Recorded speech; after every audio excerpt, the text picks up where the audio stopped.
Hi guys.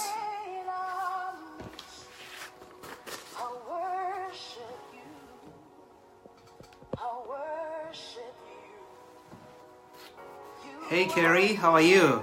Margaret Kongo, karibu sana. Karo Niadze, welcome to the show. Irene Wainaina, welcome to the show. Hey Lianda Niadze, how are you? Deno, what's up? Welcome to the show. Karibuni guys. Hey Ralph, I'll see you there. Let me add you to the broadcast. Wairimo Wawero. Hey, hi Sis Niadze. Hey, hi Ralph, how are you? I'm good. How are you, Georgie? I'm doing good. Good. Yeah. Good to see you. Good seeing you too. How have you been? Yeah. Can you hear me? Yes, I can. Can you hear me? Yeah, I can hear you very well. Wonderful. Yeah, how are you? I'm well. Good evening. Poa kabisa. So we're gonna get started here. Maybe we can wait for a few more minutes, maybe another 1 minute or 2 minutes. Okay. And then we can get started here. Make sure we have a good forum here. Okay. I think we have about 10 people. If you can have maybe 15, we can get started. That's fine. Yeah. So guys, join me tonight. I have Ralph here. He's in Atlanta, Georgia. He's a very successful businessman. Today we're talking about the Kenya USA Diaspora Circle. You want to tag a friend, invite people, because this is good stuff. We're going to be talking about how you can join. They have done amazing investments back home and so many projects. So you want to tag somebody here so we can all learn together. And I think we have about 15 people here. Okay. So we can get started. Again, guys, we're talking about the Kenya USA Diaspora Circle. I think this is one of the biggest circle here in US, and they have been very successful with the investment they have done. I have Ralp here, Kilondu from Atlanta. The first thing I'm going to have you do is introduce yourself to the viewers. Tell us who you are, where you're from, what you do for a living. Thank you, Georgie, for the forum. I really appreciate being with you this evening. Yeah, like you just said, my name is Ralp Kilondu. I live in Atlanta, Georgia. I've been a resident here for 20 years now. Wow. I'm originally from Kenya, somewhere near Nairobi, some place called Machakos. That's where I come from. Okay. Yes. But I've been in Atlanta for quite a number of years. Since I left Kenya, I have always been in business. Yes, Atlanta's been home for the longest of times. Oh, wow. That is amazing. And I think we need to emulate more people like you because you come here, a businessman, very successful, by the way. So when I heard your story, I was very moved by it. So congratulations to you. So the reason we're here, if you're joining me now, we're going to be talking about Kenya USA Diaspora Circle. And if you can tell us about, let's talk about why it was formed. I know you guys started about 6 years ago. Why? Why are these Kenya USA Diaspora Circle? It's, if we could go back to life in America 6-10 years ago, we had a lot of issues where we did not know how we were going to have investments in Kenya. Kenya was not as progressive as how it is right about now. Yeah. It was just about to start picking up, and we were hearing a lot of things from the government that they were trying to implement a lot of infrastructure programs, and a lot of us wanted to really start investing back in Kenya at the time. And then I remember we used to have a lot of cases where a lot of our diaspora members would have issues with how, they would send money to their parents back in Kenya and their relatives and even friends. And a lot of the money that used to go down the tubes because it never really did what they wanted to do with the money. So we had to think about an opportunity where we would actually ensure that the funds that we collected in here were used in a particular way away from the normal channels of investing using relatives. So what we did was me and a team of about 5 very progressive Kenyans, who I'll name later, sat together. We used to burn the midnight oil all over Atlanta. We sometimes cut flights to go to Washington, D.C. We used to meet the former ambassador, Odembo. And of course, during the diaspora conferences that used to be held there, we also developed a lot of interactions with a lot of think tanks from Kenya. We had moments to sit and talk with people like the CIC chair, Mr. Nelson Curry, at some point. And then as we went on along the way, we explored opportunities of going to go to Kenya, and we met the Minister for Cooperative, Mr. Nyaga, at the time. So it was a joint effort of a lot of people within the diaspora, ourselves, and the collective effort of the pains that we were going through as a diaspora community, that we decided to form the first Diaspora Sacco, which was the first to be registered outside of Kenya, and then all the others followed. Okay, and if you can give us today, 2018, so was it formed around 2012, 2013? Actually, we got our certificate on January the 26th, 2012. That's when it was formed. Yes. Okay, yes. That's good. And Ralph, do you guys have any mission statement or the vision for those people who are willing to join? What can you tell us about that, the mission statement for your company? Yes. The mission statement has been developed over a course of time with the people who are the board of directors. And the one that we have that is standing out is simple. It talks about being the preferred circle of choice, offering financial solutions to its members with the ultimate goal of becoming the largest financial institution in the next few years. Wow, that is amazing. And let's talk about the investment. I know we have so many, financial institutions, whether it's here in the US, in Kenya. Why is this Kenya-US Diaspora Circle stands out? Why would anybody would want to invest with you guys? If you can tell us some of the reason why you guys are unique, or why should I come and invest with the circle? The Diaspora Circle is an institution that is very diaspora friendly. Okay. Our terms of lending funds to the diaspora community are better than any institution that we know of, even within the Kenyan banking system. And if I could pick out on a training session that the board of directors had not too long ago, we had a session where one of the consultants was a banker from one of the cooperative banks in Kenya. And they referred to us and said that many times when Kenyans come to Kenya from the diaspora to seek funds from the banks themselves, they would rather tell them to come and join us, because our products are designed in such a way that we know what our members in the diaspora go through. We don't go into details of getting into the very difficult pursuits of getting details from them, because we know we share a common platform on that. So we have been very successful in helping our members in terms of helping them save funds, because that's our number one core mission. We have to identify people who identify with our core value. We have to have members who save significant. Every month you have to save some funds. So out of these funds that you save, then after some time, 6 months and beyond, you actually come back to us and we actually give you loans using the same funds that we have actually collected. So we have been successful in giving out loans. I think up to date, we have issued loans of more than 100 million Kenya shillings in loans to our members. Wow. And these loans have been used for very many activities. People have bought homes, people have bought businesses.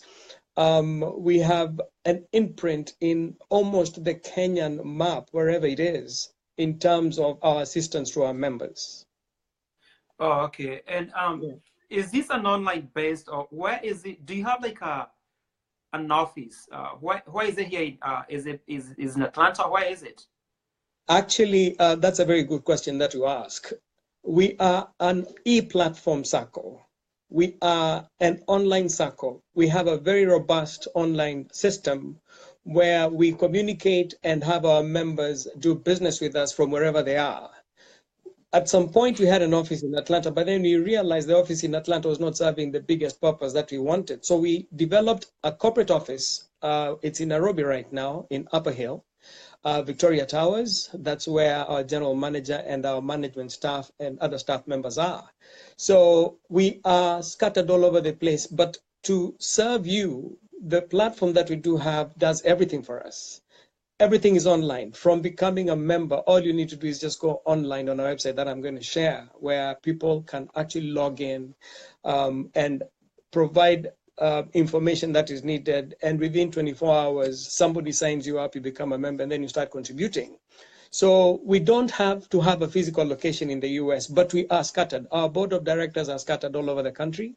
We are also having our members who are also our ambassadors. In other words, I mean our officials who are in several locations all over the country. So we are within reach. We can be reached any minute, and we are always on call any minute. Okay, there, guys, you have it. Their headquarters is in Nairobi, Victoria Towers. You said in Upper Hill, right? In Upper Hill, yes, exactly. That's pretty good. Yeah, if you can give us some of the requirements for if I want to join today, what is the needed from me? What are some of the requirements for you to join this Sacco? The Sacco is purely Kenyan. So that's the biggest requirement that we must have of you. You must be a Kenyan. And by that, I mean, we will need you to provide us with your passport or the Kenyan identity card. We will need you to take a passport size picture, and we will need your signature. Those are the only 3 items that we will need of you when you're making your application online, because everything is actually on our website. When you go online, you fill in your personal details. You don't go getting details of Social Security or those American numbers that you normally get in here. All we want for you to do is to fill in your personal details, which of course will also mean that you'll have to give us your next of kin. This is a financial institution, and we must have somebody we can talk to if we need to help, should anything happen to you. And then there's also an area where you can provide your physical location, of course, here and in Kenya. Kenya, it's if you really would like to provide that information. So once you do that, I mean, those are the only 3 requirements that we do need to have. And then all we ask is also for each of us who becomes a member to be consistent in becoming a part of the vision, because the Sacco is a member-owned institution. Every person who becomes a member of the Sacco has to buy shares. We normally provide that we require everybody to buy a minimum of 5 shares. A share is just 1,000 shillings. So we're talking about 5 shares, that's 5,000 shillings. And for you to become a member, every Sacco requires you to pay for a membership fee, to pay a membership fee of 10,000 shillings, hours rather. And then you must start contributing into the Sacco every month some 10,000 shillings. So at first, we'll require you to have at least 250 shillings. Then thereafter, you can always contribute whatever it is that you want to contribute. Now, the funds that you contribute in the Sacco are your funds. The only funds that are not yours are the registration funds that we get, because those ones are, of course, for the operations within the Sacco establishment as is. So what enables you to become a part owner of the organization are the shares that you buy, which you will exercise by being a member who will have the opportunity to vote when you want to vote in a director, or you want to be voted in, or when there's a quorum that has been called to make a certain strategic decision within the organization. So basically, yes, those are the things we need. And as soon as you make your payment, you start making regular payments every month. Then after that, you keep on moving. And when the time is right for you to come and get out a loan and to do whatever it is you want to do, you come back to us and we provide the loans. Sometimes we've been providing loans for up to 4 times the amount of savings you have after 6 months. But it also depends on your commitment to the Sacco as established under the Cooperative Act. Okay, just a recap of what you said in terms of the requirements. You say you need 5,000 Kenya shillings for registration, right? You need to contribute 10,000 Kenya shillings every month, and you need to buy shares for 10,000 Kenya shillings. That's yeah. You will need to buy 5 shares. Each share is 1,000 shillings. So Okay. you need 5,000. And then there is now the savings, which you're going to provide when you're making your payment, 10,000 shillings, which now must be paid every month. And then a one-time fee of 10,000 shillings, which now becomes a part of your membership fee. So at first, we're only requiring you pay $250 when you do the conversion. And Okay. these funds, once you become a member, what normally happens is there's an automatic system email that is generated by the system that tells you where you need to send your money. So all that information is provided in there, and then it tells you on the whole plethora of products that we do have that can actually make you get started saving immediately. Wow. And the other question is, how many members do you have so far in your circle? You know, when you ask about members, we look at it this way. We look at the members who are active versus the members who are not active, and then the friends who are friends of the circle. Okay. In total, we have about, when we look through the channels that we do have, we have about 4,000 people who are friends of the circle. But Okay. the members of the circle are slightly more than 1,500. Wow. And those are people who are making significant contributions within the organization. And these members of the circle, if I may add, actually form the face of Kenya because they are scattered all over the US. I just saw a question here whether the circle is in US or in Kenya. The circle is a Kenyan-based circle for members who are resident in the US and now the diaspora, because we have opened our reach to Kenyans all over the world. Wow. So if you are in Dubai, or Australia, or Rwanda, like it's considered to be a diaspora. So you can join this circle, right? Absolutely. We have members in all those countries, actually. We do. Okay. Okay. That's good to know. Let's talk about the product and the services that you guys offer. But first, why is this circle trending? Like I went somewhere and people were talking about these Kenya USA Diaspora Circle. Why is it making the news? It's good news, by the way. Like, why are you guys so outstanding with the investment that you have done? If you can tell us a little bit about that. I think one thing that I can actually take out of the board that is comprised of the men and women who have run this organization over the period that we've been in existence is the fact that we have never lost a member's coin. There is not a single member of the Kenya USA Diaspora Circle who can actually stand out today and say that the funds that they invested in the institution has not been used well or has been misappropriated. I think that's one of the reasons why we actually stand out. And that's the reason why sometimes you don't even have to go out saying a lot of things. Number two is we have partnered with serious investors in Kenya who are partners of our circle. We are talking about the lawyers that we do have. We are talking about the investment organizations that we've been dealing with. For example, we have been dealing with a company known as Premier Realty. Premier Realty, we signed an MOU with them where we agreed that we were going to own 170 acres of their land, which is based at the Isinya Konza bypass. And that land belongs to our members. We have also gone ahead and decided to start a development project where we are putting up homes for our members. We have homes, 2 and 3 bedroom homes that are in construction right now. The first 67 units of those houses are in completion. If people can actually go to the website and look, and they'll see the pictures of the houses that have been constructed. It's an initial project that had about 263 houses, about 200 plus homes that are being constructed. The first 67 homes have been constructed, and at least the first 10 keys have been handed over to the owners of the properties. So we were the first ones to introduce the system of people invest in Kenya from here, and then they would end up getting title deeds directly from here. So those are some of the reasons that we have actually done very well in, and that's why our circle still stands out.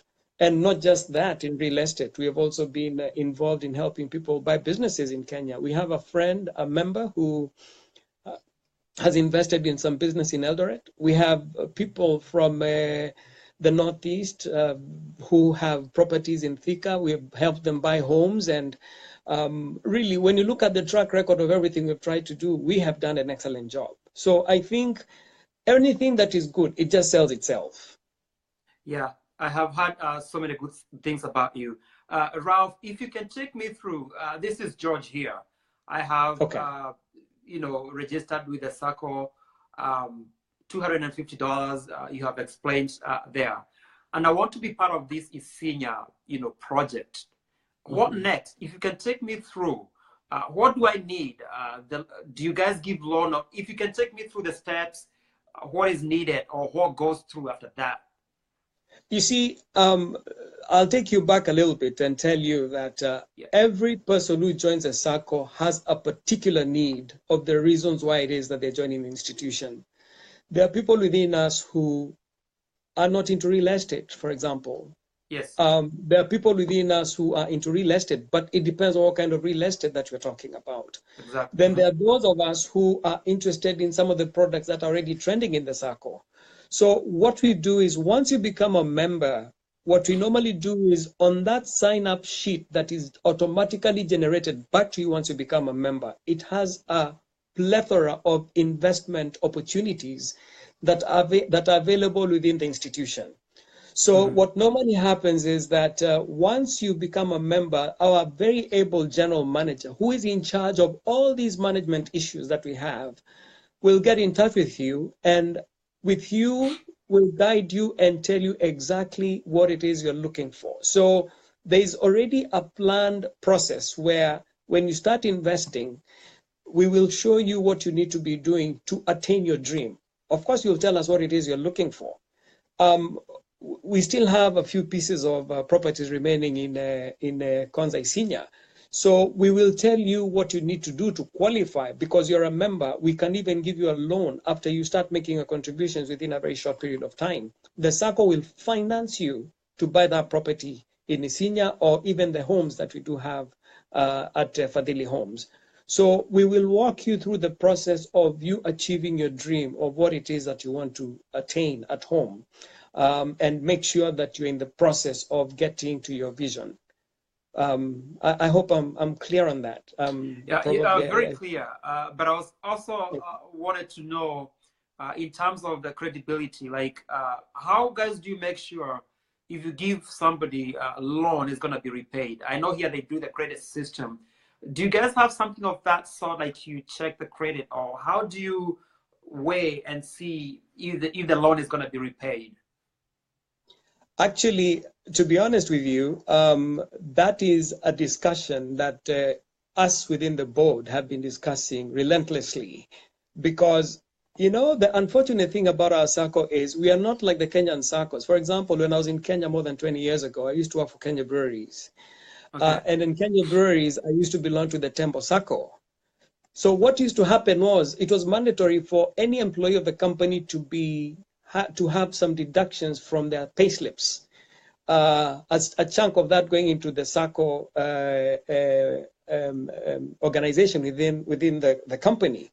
But here, the unfortunate thing is we don't work together. I'm in Atlanta, you're in Texas, somebody else is in Seattle, somebody else is in Burundi. We are pooling our resources and putting them in the same kitty. So the board, what it did was it made some decisions which have worked very well. But of course, there are challenges as the days go by, because the more you get funds, the more people are getting together funds to take out loans. So we have made sure that every loan that is taken, it is covered by some collateral. The investment you're investing in is what we're going to use to secure member funds. We are lucky we have never lost funds, but there are people who, of course, you can't miss one or two people here who don't regularly pay back their loans. So we are still going on trying to devise ways of making sure that member funds are secure. We have not really gotten to that threshold of being very concerned about member funds being lost, but we are working on it. It's an ongoing process. And to be honest, I think the one that has worked very well is whereby members have provided whatever they're investing in as collateral. And at some point, we might introduce other raft measures where we might actually require you to provide people within your organization, within your family or somewhere, to become co-signers of whatever it is you're taking, because we must secure member funds. That's very critical in what you're doing. Yeah. Okay. That's good. And I know you have the real estate. Do you mind telling us some of the other services and products that is offered in this circle?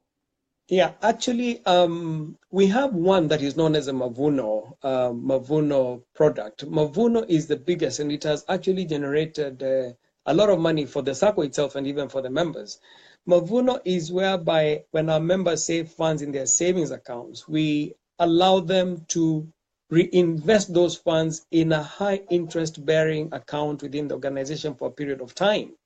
So that is one that is actually trending on the savings of the members. But what we've also realized is that our members are people who are a little bit comfortable in terms of they're a little bit much more, they're in a community where they can easily make money and do certain things out there. So what normally happens is they don't really come out for loans as we would want them to come out for loans, because again, let's be honest, this is an open market where interest rates here are very competitive compared to what you have in Kenya. We are talking about two different jurisdictions. If you're investing in Kenya and you're trying to get certain funds from an organization as ours, you must meet a certain threshold, and the interest rates will definitely be different from what we have here. So what we try to do is we try to ensure that what members are saving are reinvested in high interest earning instruments within the organization, which in turn makes more, excuse me, adds more value to whatever it is that they've already saved in. So we are also very serious in investing funds in government instruments, especially the bonds. On top of that, anything that is high yielding, of course, with the consent of the members. We just don't invest funds without getting permission from the members at the annual general meeting. So it has to be commensurate with what the industry standards are. And by that, we can also not go out and say we are going to use our member funds to invest in things that are not verified by the regulator. We have to apply the provisions of the Cooperative Act in everything we are trying to do. So in a nutshell, what I'm trying to say is we are primarily a savings institution where we encourage our members to save funds for investments.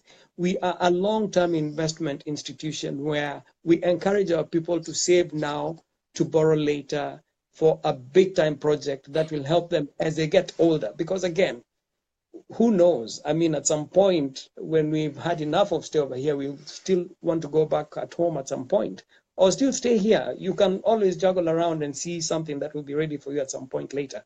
So yes, we encourage our members to do a lot of savings, and out of those savings, we try to generate a lot of income on their savings so that whatever benefits the circle ends up benefiting them as owners of the institution.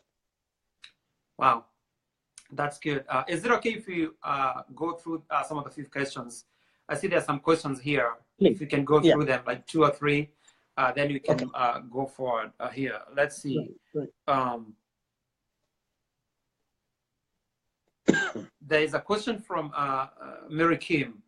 She's asking, what is your competitive advantage over other diaspora circles? Thank you for educating us about your circle. I think you probably have answered that, but if you want to just, you know. I can add that. One of our biggest competitive advantages of our institution is the fact that we have men and women who manage this organization. I am just one, but one of them. I am the honorary secretary of that organization, but there's nothing I can do without the consent of the board. So what I'm trying to say is there's a lot of transparency in our organization, and all of us are professionals in what we do. It is highly unlikely that any of us can decide to do anything untoward towards an investment that is within the circle. In other words, what I'm trying to say is by the time a decision has been made to invest in certain activities within the organization, there has been a quorum that has actually been picked out, and authorities sought from even the member down at the base. So we have that advantage of making sure that as men, you know, we normally hear that when you're in a situation where you're finding a lot of men working in a group of activities, they might sway a group to go in certain ways to do certain things. But when you have both men and women at the helm of an organization such as this one, you find that there's a lot of serious work that actually ends up being done very, very well. Number two, you find that we have a lot of professionals in our organization. The board of directors that we do have are people who are found in almost all sectors of the US and the world economy. When we come to things like hiring our officials, people who work within the organization, for example, our general manager, we look for the best within the market.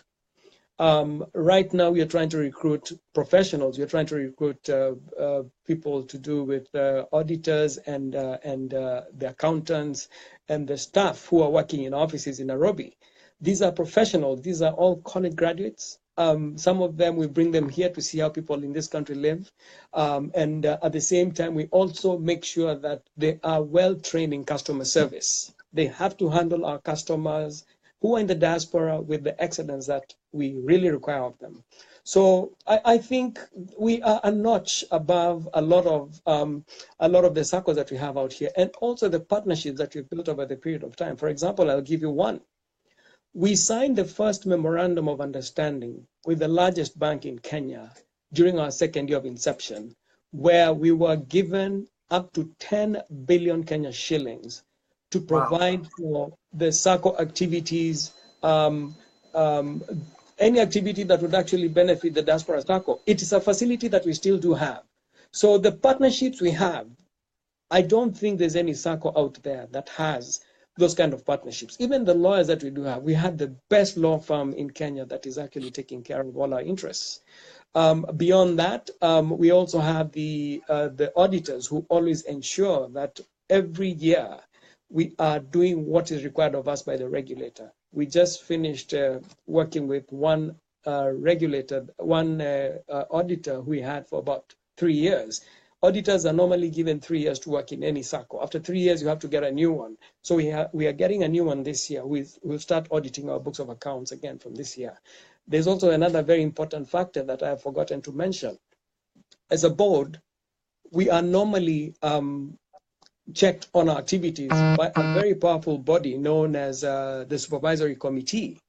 The Supervisory Committee is a established part of the system that has been put in place to make sure that member interests are protected at the board level. These are men and women who also, we could say they're also board members, and they're domiciled all over the country. We have one Supervisory Committee member who lives in Atlanta, and we have 2 of them who live in Texas.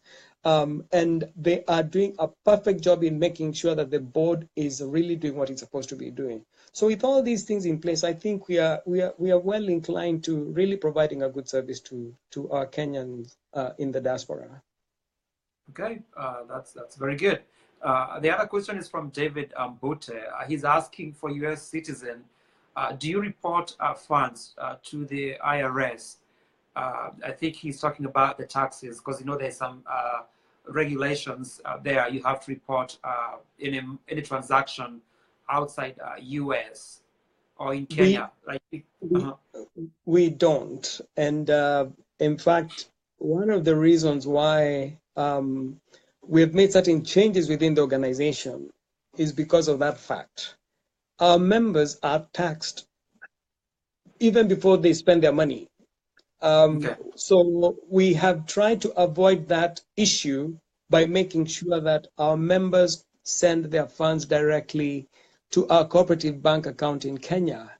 We don't touch their funds from here. So once they become members, those funds are immediately deposited in Kenya, and the funds that we get from our members belongs to the members. We have no relationship with any entity that is outside of Kenya but the Kenyan government. And the only reason the Kenyan government comes into play is because at the end of every financial year, they have to see our books of accounts through the auditor that we do have, and through the annual general meetings that we do have, because they must make sure that the funds that the Sacco has have been invested and have not been misappropriated. That is the only level of inspection that an entity out there can actually come and check and see what it is we try to do. So we don't report anything about money from this end. We don't do that. Are you guys the largest Sacco outside Kenya? Because I would assume that. I would hate to brag, but yes, we are. because even That's the right. government, Yeah. yes, even the government of Kenya uses us as a as an indicator to check on how the other SACCOs are performing outside of Kenya. They are always on our case just to see how we are doing, because sometimes when we share with them what it is that is happening here, then they're able to share those concerns to the other SACCOs that are domiciled elsewhere. We are, yes. Wow. Great. Thank you. Congrats, guys. And Kasango JS say he want to join. So if you can come after these broadcast and explain to him what he needs to do in terms of being a member. You have this video there. You can always comment, or if you want to say something, about that too. It's very easy to become a member of the Diaspora Circle. All they would need to do is to log on to our website, which is www.kenyadiasporasacco.com. And of course, Sacco has a CCO at the end. Once they log on to our website, at the top right-hand column, there's a place where it says become a member. So all they need to do is click on that become a member icon, and the page is going to flow out, and then you're going to populate your details on that page, follow the instructions, attach the documents that are needed, and then what will happen is somebody will get in touch with you anytime the application is received. So tell Kasango, I know him, he's out in South Africa, but I think he's in Kenya. He can easily join our Sacco. Thank you. Okay, there you have it. And Mary Kim, she said, thank you for answering my question, Ralph. I love transparency and accountability. And I think that's what really matters. As long as any financial institution is accountability, and transparency is like, number one, Absolutely. And I think you guys are doing exactly that. So let's move on to the leadership team. I was looking through your website, and I can say you have exquisite executive team and board of directors. If you want to mention their names and their roles in the Sacco, I know I saw some of them, so if you can do that. Absolutely. Yeah, let me start with, we just had our AGM last July in Dallas, Texas, and at that point we had a new team that was actually appointed into the office. We have a new Sacco chair. His name is Simon Nyaga. Simon Nyaga is domiciled in Nairobi. He's normally at the corporate office in Nairobi at Victoria Towers. Simon is a businessman. He runs one of the biggest telecom companies out there. One of those organizations. We are also have in the vice chair, we have a lady. She's out of Seattle. Her name is Catherine Moridi. Catherine is in the healthcare industry, a very progressive lady. Yeah, she's my good friend. Oh, do you? Wonderful. Yes. She's our vice chair. She's out in Seattle. And then we have the treasurer of the organization. I used to be the long-term treasurer. When the Sacco was incepted, I was a treasurer for the longest of times until last year when I became the secretary. But we have a new treasurer. His name is David Wanjiru. David Wanjiru works with the state in the state of California. He's one of those state officials out there. Yeah. We have up in the Northeast Mr. James Sang. Sang is also a very able board member. He does a lot of IT stuff for the organization. If you'll notice, most of these board members have certain roles beyond, and these people have been working almost for no pay out of their own will to serve the Kenyan community. So he's in charge of a lot of things that deal with the IT industry within our organization. In fact, this year, you're going to notice a lot of changes within the framework of our systems, both back and front end. So that is James Sang. We also have Angela Karanja. Angela is based out of Atlanta. She's been also the long-term secretary of the organization. She heads the credit committee. We have Rose Musyoka. Rose Musyoka is in Kenya. She has been doing a lot of real estate and investments for the Sacco. We have Frank Kyoko. Kyoko was the chair at some point of the Sacco. Now he's he's still a director, very able. We've had a lot of leadership advice from all the things that he's been doing. He's an accountant based out of Atlanta, and sometimes he does businesses in Kenya. Then, of course, there's me. I live in Atlanta. I've been here for almost 20 years with my family, and have I left it? And then there's Eric Mwangi. Eric Mwangi is also living. He also lives in Atlanta. He's a man who does a lot of marketing. He's got his own marketing company. He does a lot of marketing stuff for the Sacco. We are about 9. I don't know how many people I've actually named so far. I think you've done about 9. Yeah. I've done about 9. Yeah. So those are the men and women who run the organization. And if I go below that level, we have the supervisory committee, really at the same level, but a different branch of the board level. We have Laban Opande. Laban is an attorney in Texas. He's the head of the supervisory committee. We also have Geoffrey Mboro. Geoffrey, I think he also lives in Houston, if I'm not mistaken. And we have a lady known as Miss Mboro. She's actually out of Atlanta. So that's a team of 3. And then under that, then we have the general manager, who is known as Frederick Njuke. Frederick has a team in Nairobi of about 4 university graduates who are the customer care representatives who handle all our Sacco day-to-day activities on a daily basis. And we're also recruiting new officials.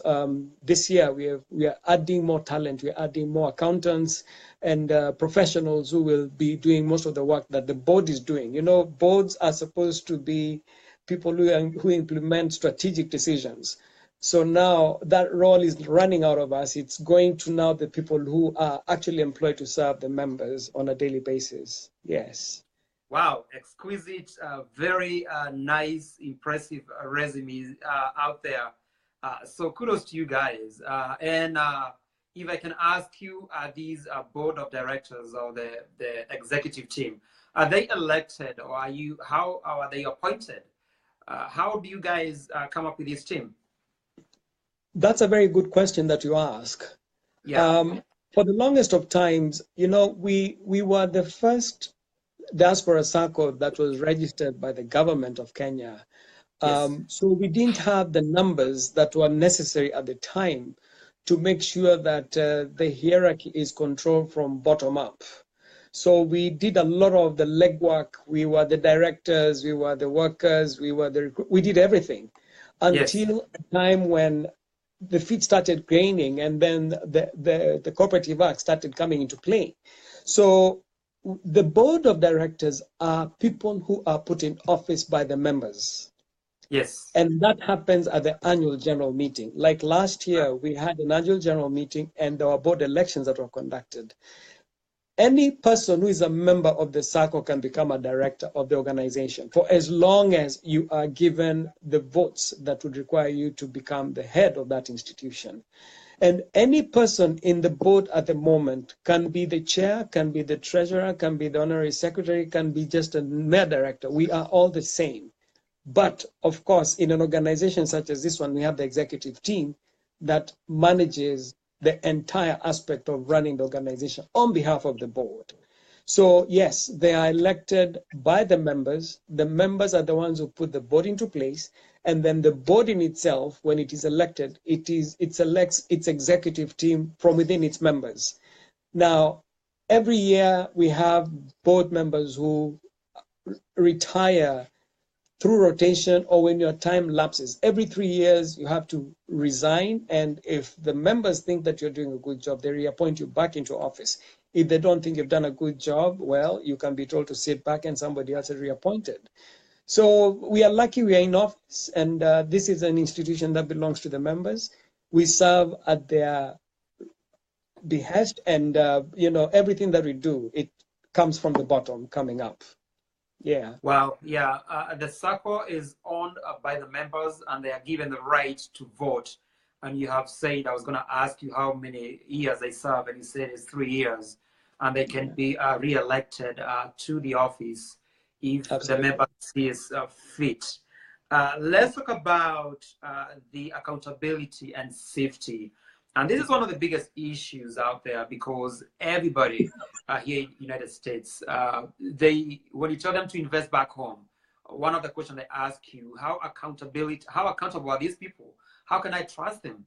How are you guys doing differently to make sure you're getting that accountability or like that trust from your members or prospective members who want to join? Georgie, we have had a long walk throughout our Diaspora Sacco living by proving to the diaspora community that we are not briefcase people. Yes. We have traversed the lengths and crannies of this country. And I think one thing that really helps us identify with the people who are members is the way we normally conduct our business. We are very accountable to our members. Like I said, we have never touched member funds since the Sacco got incepted. We show them where the money goes. We use those funds for Sacco activities and nothing else. One thing that we really did for many, many years was working pro bono. Some of us have spent so much of our own personal money in making sure that this Sacco gets to where it is right now. And we are still not even thinking about when we'll ever get our money back, because for us, our joy comes in when we see how the Sacco is benefiting, especially the people who cannot travel home, the people who don't have makaratasi. We've had some of those cases, and we have been a vessel that has really been quite helpful to most of those people. So the kind of services we provided, the relationships we've built over the years, because this thing does not just start now. We started building this thing more than 6 years ago. And then the trust that the government has given us, the relationships we have nurtured along the way. I remember like when Mr. Nyaga came over, the minister, to launch our Sacco, he came to Atlanta. He brought his entire government department to the US. Him, the directors of cooperatives, several layers, and then people within tertiary institutions within the cooperative sector, they all came in. And with them, we started running all over the country. So people in the diaspora got to realize that, yes, this Sacco is a Sacco that is actually of substance, because they look at us, they realize we are just diaspora people like all of them. We don't live in Kenya, we live here. They would pick up the call, they would talk to us directly. Every day, some of us were on call 24/7. And out of that is what we've actually managed to build to what we have today. So we intend to try and continue the same tradition of ensuring transparency, of ensuring service above anything else to our members, even as we think about ourselves later. So I'm happy to tell you that we have crossed that parameter of people doubting, because some of us, of course, we're also community people. The way we live personally here in this country also determines a lot about what people see in us. So if you have some activities that are not very good in front of our Kenyan community, of course, they're going to rub you off and tell you, look, we don't think you actually fit in here, and they will not even give you a second eye. And because of that, that's why we have also attracted many organizations. For example, we have an organization we have partnered with for quite some time, which is known as a KESA. KESA is an association of Kenyan professors who teach in American universities, in all universities in the US. So most of those people, when we went to them and we talked to them, they joined our Sacco in droves. So we have a retinue of so many of those people of all stratas of Kenyans in this organization. And with that kind of support, it tells us, we are doing a good job. And with that, it tells us we just can't afford to let them down. So on behalf of the board of directors, honestly, and all the people who work for this organization, we are really humbled by the support that the Kenyan community has actually given us, not just here, even all over the place where, people normally go and seek our services, because people come to us from far and wide. Yeah. That's good. And I know you guys have gone far and beyond when you're trying to gain integrity from the people. Can you expound on the role you have for the regulator, the auditor, and the supervisory committee? Because I know you mentioned about that. the Yeah. Committee for Supervisory. Yeah, if you can expand on that, what are their roles? What do they do? And especially if you can tell us about the auditor, you know. Yeah. This is what normally happens in an organization such as this one that belongs to the Kenyans.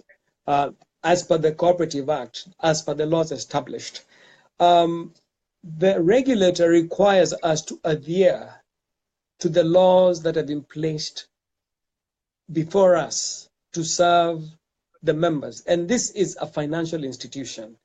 Being a financial institution, there's always a tendency of people's funds being misappropriated. So what the regulator has done, the regulator requires of us to make certain reports every year, several times in a year. Of these reports that are supposed to be given to the regulator every year, some of them have got to come from the auditor. The auditors that we appoint into the circle have got to be approved by the regulator. We just can't pick up anybody to come and look at our books. It has to be somebody appointed by the government. So we go to the government website and we pick out a name and we conduct an interview and find out whether this person can actually match our fit. We were lucky to have the services of Mbinde Teni, auditors, who finished their term at the last general meeting that we had. So the role of the auditor is to ensure that they work very closely with the general manager, very closely with the treasurer and the executive team and the board to ensure that there's compliance at every level of financial jurisprudence within the organization. Because that auditor is mandated by the government to ensure that any report that they make satisfies the laws in place. And when we come to the AGM, which normally happens once every year, like for us, it's going to be held in June, there has to be a report that has already been presented before they come for the meeting to come and tell, before he comes for our AGM, to tell the commissioner that the books of accounts have been properly taken care of. Now, financially, that's the role of the auditor. Now, in terms of managing Sacco assets, in terms of managing Sacco decisions, resolutions, and making sure that the board is in compliance, there is an external team of now the supervisory committee, which every quarter has to have a sitting with the board to investigate what the board has been doing, to make sure that the board is in compliance with everything that it is said it is going to do. Because on the day of the AGM, they will come in front and they are the people's watchmen. They will be accountable to the people and tell the people, you know what, as per the records that we have had over this period of time, this is what you've been able to glean from the activities of the board.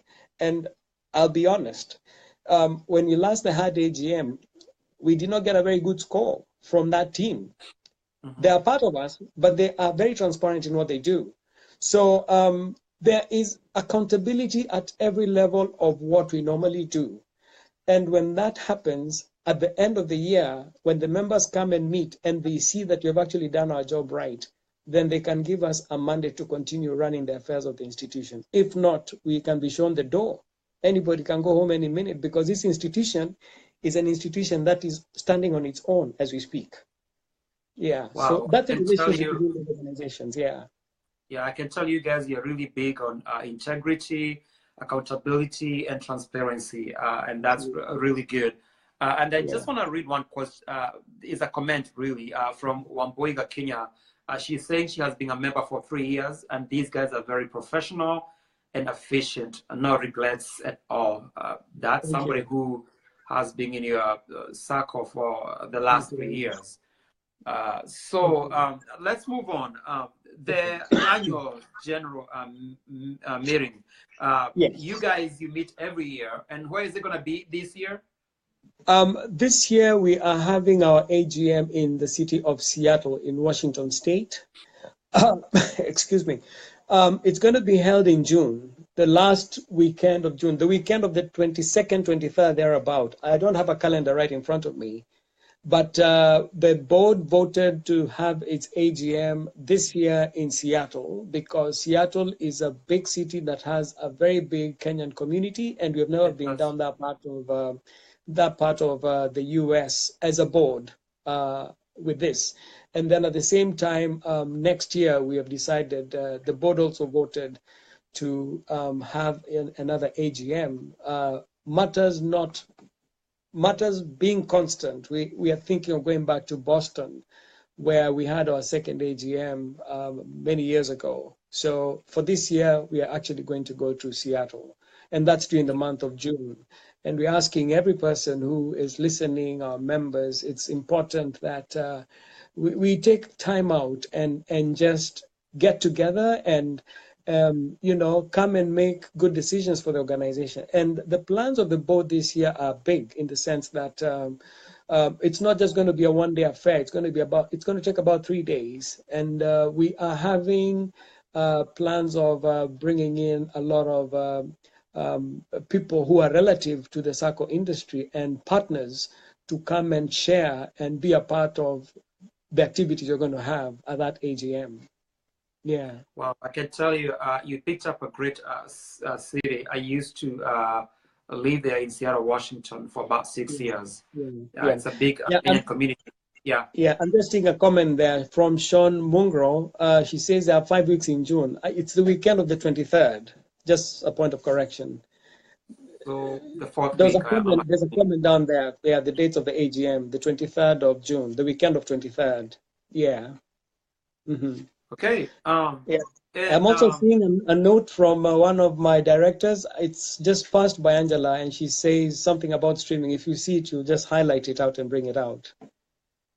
Okay. No, I'm saying there was something from Angela there. If you can pull it out, it can be quite helpful. Oh, she's saying AGM is open to members and non-members. I was actually going to ask that. Yes. And also the first and only Sacco to stream the AGM. So that's good. Absolutely. Yeah. And what else? What hotel location? If you have that information, asking. Yeah. I don't have that information just yet. It's supposed to be provided to the to people within the next newsletter that should be coming out within the next 1 or 2 weeks. What we wanted people to know was that the AGM is going to be held in Seattle at that time.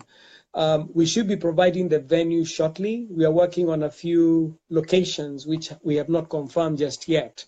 But for now, people can rest assured that yes, we are going to have the AGM in June around that time.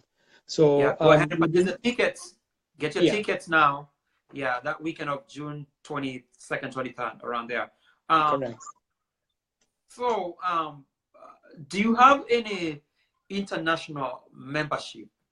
You can tell the members, the viewers, any international membership or?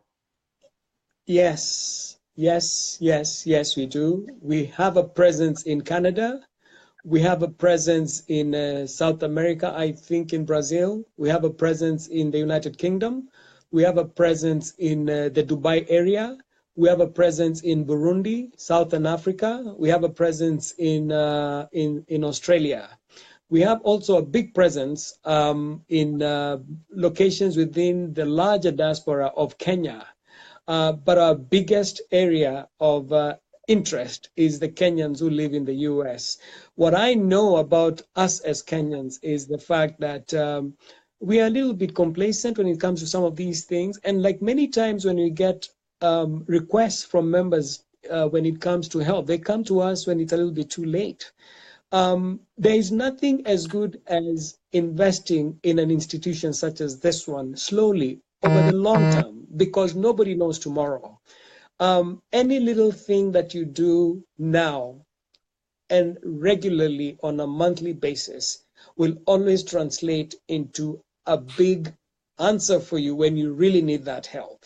So it is important for us Kenyans to develop that strategy of saving. If we can get into a car and put in $50 worth of fuel to go to a place where we are not even supposed to get to, really, I do not understand why we cannot just even take that $50 and just put it aside and just forget it in there. Because at some point, that money, you will need it. It is your money, it is not the Sacco's.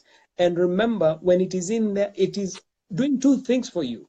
You can borrow that money at some point, and it is still making you some little interest somewhere where you're not even looking at it at the moment. Because again, we are lucky. We have resources in the US where we can, live off what we have here comfortably. But there comes a time when even what is here in the US is not just enough to take care of certain factors in Kenya. So it is important for us Kenyans. It's a plea. In fact, it's a song that the board has been singing a lot of times. If we could really, just have that discipline of saving every month, something little, put it on the side and wait for it and see what it will do for you later. I'm a beneficiary of that. And I can tell you, I'm very happy right now in the little things that I do in my own private life because of this kind of system. I mean, if I've lived in this country for 20 years and I've been a member of a circle for the longest of times, you can imagine if I've been consistent for that period up to now, why wouldn't I go back to Kenya a happy man retiring without even lifting anything else when I go out there? Wow. Just because there is small effort. Yeah, so that's Yes. why the circle is here. Yeah. That's good. And the good thing, we all have all these resources and the platform, and it's free. You coming here, taking your time and coming to give all these free information. I want to ask you one more question here before we wrap up this broadcast. Talk about the couples.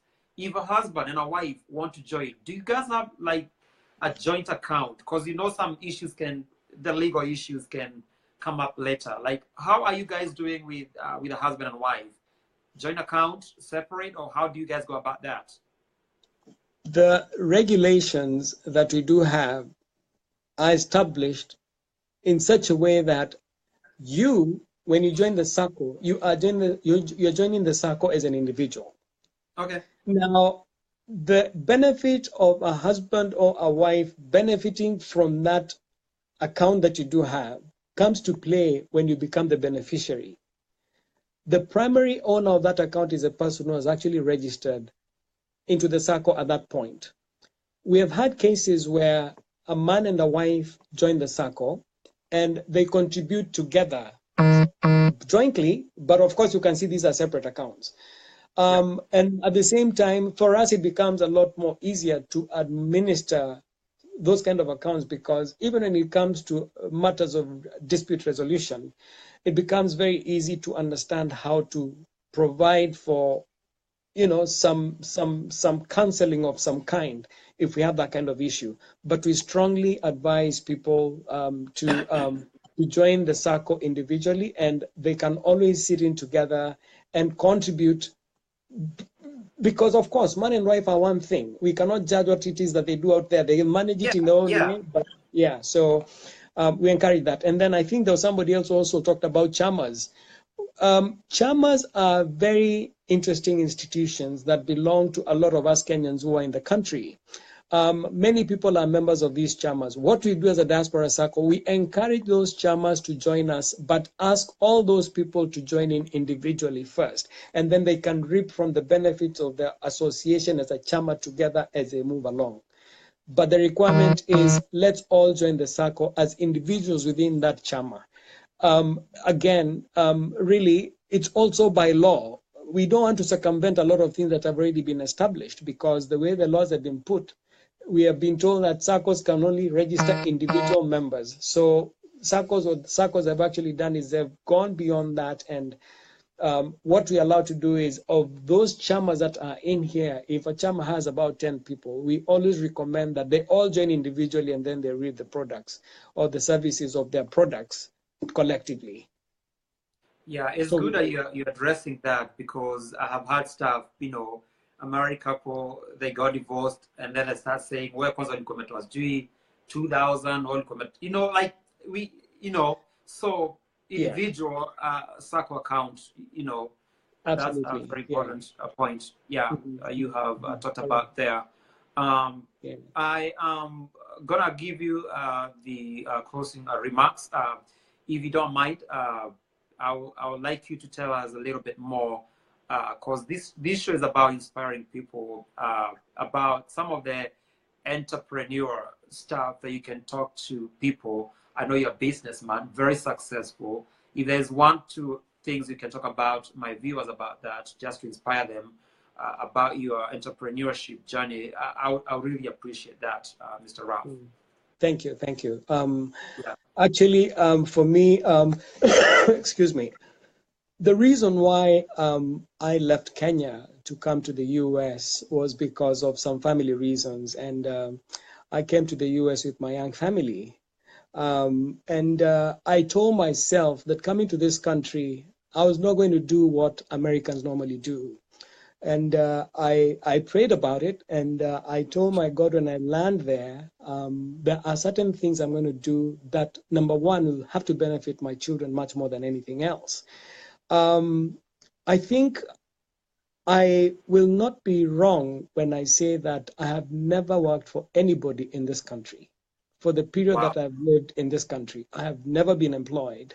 And I'm actually doing 20 years now. I landed, and when I came in, I met a group of family members and friends, and we got into business. And I've been doing business ever since. Business in transportation, which is the mother of what I do.